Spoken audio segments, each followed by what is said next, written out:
কেমন বেড়েছে? ভালোই বেড়েছে, কোনো ফাঁক ফোকর নাই। এই হানিকুমগুলো খুবই মারাত্মক বর্তমান। হানিকুম বেরোলে সেটা ভালো হবে না। আপনারা সবসময় কলম ডালের ক্ষেত্রে খুবই সতর্ক থাকবেন। যেন প্রিয় দর্শক, ভিডিওর এই পর্যায়ে থাকছে বাংলাদেশের মিসাইল ভান্ডার। এখান থেকেই আমেরিকায় মিসাইল ছোড়া হবে।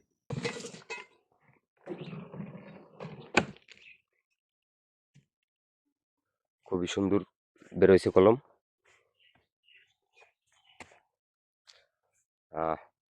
এরকম বেরোলেই হবে, ঠিক আছে।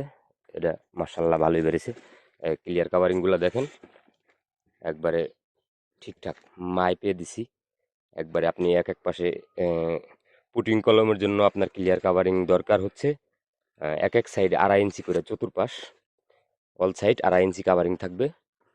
আপনারা এই বিষয়গুলো খুবই মাথায় রাখবেন। অনেক মিস্ত্রিরা আছেন যারা এই ক্লিয়ার কাভারিংগুলো তাদের মন গড়া, মানে ওই নিচের যে উপরে যেভাবে কলমগুলো দেয় নিচেও ঠিক একইভাবে দেয়। এটা আসলে ঠিক না।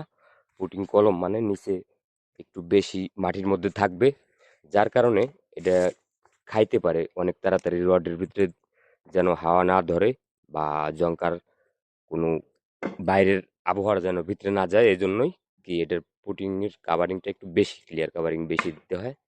তো আপনারা এটা সবাই সতর্ক থাকবেন, এরকম যেন না হয়।